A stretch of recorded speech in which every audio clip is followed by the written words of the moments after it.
Success झाले, ज्यांचं success व्हायचं राहिले त्यासाठी उदाहरण आहे. एक गाव आहे, एका गावात एक सुंदर मुलगी आहे असं समजा.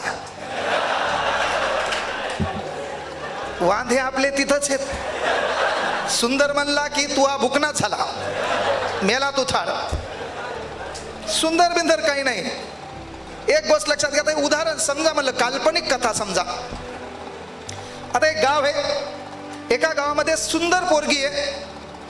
पोरीचा बाप जरासा खोडेल होता. त्याला वाटलं अख्ख्या गावाचा कार्यक्रम आपल्याला जिरवायचा आहे. आणि सध्या महाराष्ट्रात सर्वात मोठं काय चालू आहे? जिरवा जिरवी.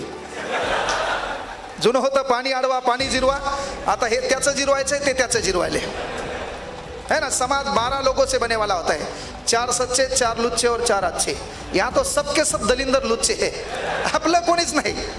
पहिले चांगले होते ना आताचे चांगले असं काय नाही, सर्व सारखेच एका माळीचे म्हणे. मेन गोष्ट काय बाबा की गावात आहे, सुंदर मुलगी आहे. मुलीच्या बापाला वाटलं आपण मुलीच्या लग्नाचा पण ठेवू, शर्यत स्पर्धा. मग काय पण ठेवला?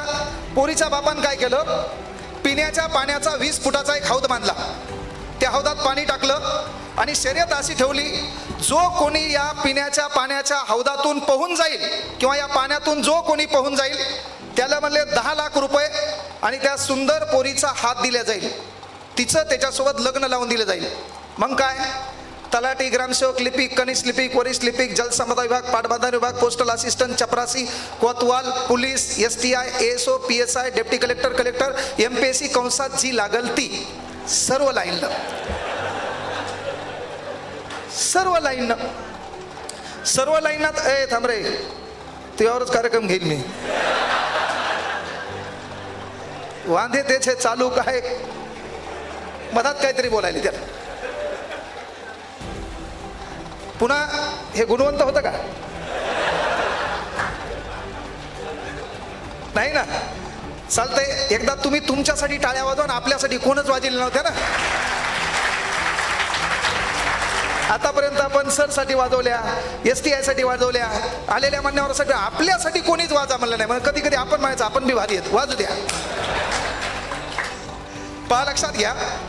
मग गाव आहे, आता सर्वजण लाईनला लागले. ठरलं काय बाबा, जो कोणी हौदातून पोहून जाईल त्याला 10 लाख रुपये पोरीचा हात आहे. एकानं शर्ट काढलं आणि नेमकी उडी मारणार. पोरीच्या बापानं माईक मधून म्हणला, ए दलिंदर थांब म्हणला, तुला काय येडा का खुळा वाटायलो का म्हणला. त्या हौदात साप आहे, सुसर आहे, मगर आहे, इंचू आहे, खेकडा आहे. त्यानं शर्ट घातलं, म्हणला जान है तो जहां है, जीवन एकदाच आहे म्हणला, मेल्यावर काय चाटायचंय का म्हणला. मग काय, अर्धा तास झाला, पाऊण तास झाला, पोरीचा बाप माईक मध्ये बोंबलायलाय, कोणी उडी मारणं, पाणी स्तब्ध आहे. पाऊण तास झाला, पोरीच्या बापाला कळलं या गावात ही शर्यत जिंकणारा कोणी नाही. पण पाऊण तासानं कोणतरी हौदात उडी मारली, पोरीचा बाप कोमात गेला. पोरीच्या बापाला कळलं, वस्तात भेटला आपल्याला. आता ज्यानं पाण्यात उडी मारली ते पोहत पोहत अर्ध्या मधात आलं आणि अर्ध्या मधात आल्यावर त्याच्या डोक्यात विचार आला की या पाण्यात साप आहे, सुसर आहे, मगर आहे, खेकडा आहे, इंचू आहे. त्यानं जेवढी ताकद त्याच्या बॉडीमध्ये आहे तेवढी ताकद एकवटली, पाणी पोटाखाली घेतलं आणि जेवढी त्याच्यातली क्षमता आहे ती त्यानं दाखवली. हौद पोहून बाहेर गेलं. बाहेर पलीकडल्या काठावर अलीकडल्या स्टेजकडे पाहू लागलं. पोरीचा बाप माईक मध्ये बोलू लागला. पोरीच्या बापानं सांगितलं, आज मी स्वतःला धन्य समजतो, ज्याला मरणाची भीती नाही, ज्याचं हृदय म्हणला लोखंडासारखं आहे, जे धाडसी आहे म्हणला. माझी पोरगी मला त्याला द्यायची म्हणला, मला अभिमान वाटला, माझा असा जवाई भेटलाय. जवाई बापू तुम्हाला विनंती करतो की आपण विचार मंचाकडे यायचे. आता ते पाये फाकत फाकत चालू लागलं. भिजलं होतं ना.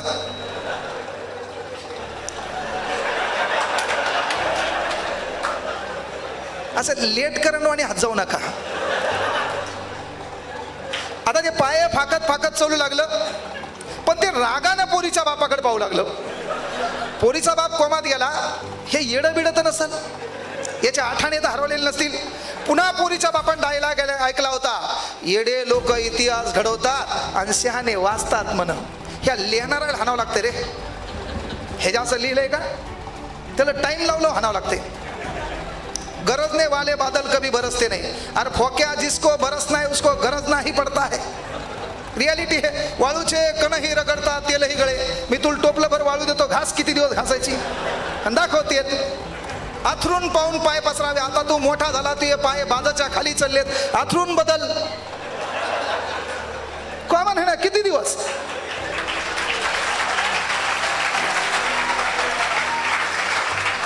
है ना. आपल्याला काय केलं, आथरून पाहून पाय पसरावे म्हणले. काय म्हणले, आथरून पाहून पाय पसरा. आता कॉमन आहे, आपला कार्यक्रम वाजीला नाही लोकांना, म्हणजे आपल्याला सीमित करून टाकलं.